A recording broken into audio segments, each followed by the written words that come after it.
Hallelujah, praise the Lord. ஆண்டவராகிய இயேசு கிறிஸ்து நாமத்தினாலே உங்களை வாழ்த்துகிறேன். கர்த்தர் உங்களை ஆசீர்வதிப்பாராக. இன்றைய நாள் மெய்ப்பனின் சத்தம் சங்கீதத்தின் புஸ்தகம் 17ஆம் அதிகாரம் 7-8 வசனம் வாசிக்கிறேன். உம்மை நம்புகிறவர்கள் அவர்களுக்கு விரோதமாய் எழும்புகிறவர்கள் என்று உமது வலது கரத்தினால் தப்புவித்து ரட்சிக்கிறவரே, உம்முடைய அதிசயமான கிருபையை விளங்க பண்ணும். கண்மணி போல என்னை காத்தருளும். உம்மை நம்புகிறவர்கள், தேவனை நீங்கள் நம்புறீங்களா? நிச்சயமாக நம்புறீங்களா? அப்படின்னா உங்களுக்கு விரோதமாக எழும்புகிற மனிதர்கள், சக்திகள், தந்திரங்கள், சதிகள் எல்லாவற்றிலும் என்று அவர் பாதுகாத்துக் கொள்வார். நீங்கள் அதை குறித்து கவலைப்பட வேண்டிய அவசியம் இருக்காது. ஏன்னா தேவன் தானே உங்களை பாதுகாக்கிறார். வேறு யார் பாதுகாக்கிறா? மனுஷன் கிடையாது. ஹல்லேலூயா. நீங்கள் யாரை நம்புறீங்க? அவரை நம்புறீங்க. நான் ஆராதிக்கிறவர் பெரியவர் என்று சொல்லுகிறீர்கள்.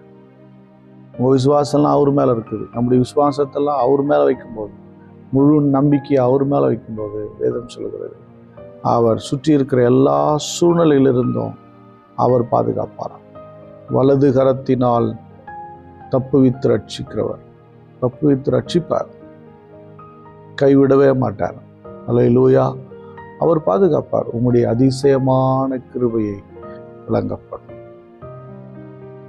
அவருடைய அதிசயமான கிருபை, அவருடைய பெரிதான கிருபையை விளங்க பண்ணோம் அப்படின்னு சொல்றத நாம் இங்கே பார்க்க முடியுது. எனக்கு அன்பான தேவனுடைய பிள்ளை, நீங்கள் அவரை நம்பி இருக்குமோ நீங்கள் மற்ற காரியங்களை குறித்து கவலைப்படுறீங்க? ஏன் பயப்படுறீங்க? ஒவ்வொரு அடிகளையும் தைரியமாக வைங்க. உங்கள் நடைகள் பலமாக இருக்கட்டும், ஸ்திரமாக இருக்கட்டும். எதிராக இருக்கிற மனிதர்கள், எதிராக இருக்கிற சக்திகள் ஒன்றும் இல்லாமல் போயிடும். அவர் சொல்கிறாரு, எப்படி கேட்கிறார் என்றால், கண்மணியை போல் என்னை பாதுகாத்துக்கொள்ளும்.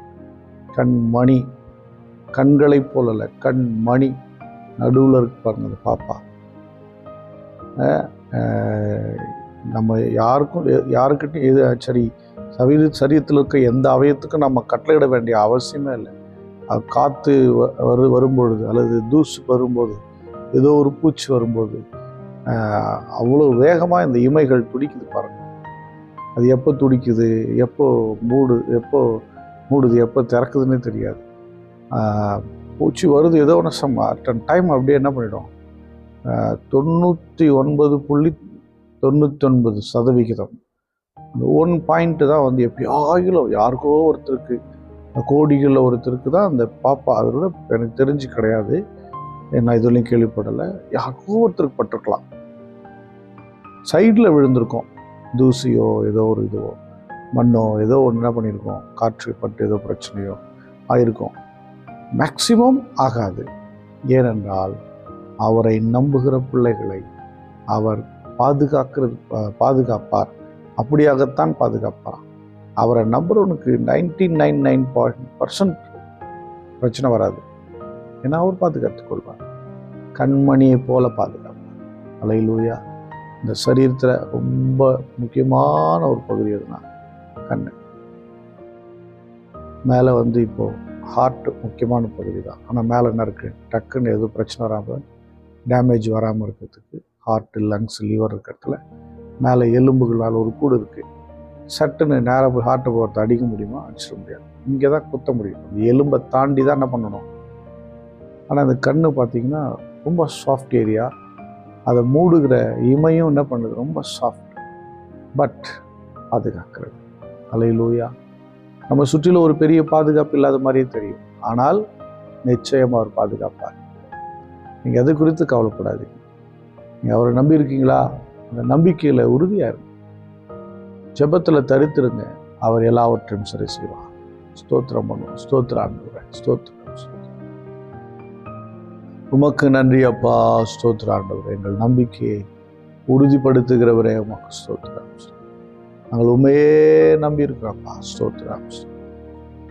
கர்த்தாவே ஸ்தோத்திரம். சொன்ன கண் இமைகள் எப்படி எங்கள் கண்களை அப்படியாக நீங்கள் எங்களை பாதுகாப்பீங்க. அதுக்காக பரிசுத்த பிதாவே இந்த ஸ்தோத்திரம். பார்க்கிற ஒரு பிள்ளைகளை ஆசீர்வதிங்க. உங்களுடைய பிள்ளைகள் மேல் வைத்திருக்க நம்பிக்கை உங்களுக்கு தெரியும். உங்கள் மேலே வச்சிருக்கிற விசுவாசம் உங்களுக்கு தெரியும். உங்களுடைய பிள்ளைகளை பாதுகாத்துக்கொள்ளும். எனக்கு எந்த பாதுகாப்பு இல்லை, எனக்கு யாரும் இல்லைன்னு சொல்கிற பிள்ளைகள் இருக்காங்களே, அவங்கள நினைத்தருளுங்க, ஆசீர்வதிங்க. நீங்கள் பாதுகாத்துக்கொள்ளுங்க. சொல்லுங்க ஆண்டவர், நான் இருக்கிறேன்னு சொல்லுங்கப்பா, நான் உன்னோடு கூட இருக்கிறேன்னு சொல்லுங்க. தைரியப்படுத்துகிற தேவன் அல்லவா, இப்படி ஆசீர்வதி. இயேசு கிறிஸ்துவின் நாமத்தினால் ஜெபிக்கிறேன், ஜீவனுள்ள நல்ல பிதா. ஆமென். God bless you. Bye bye.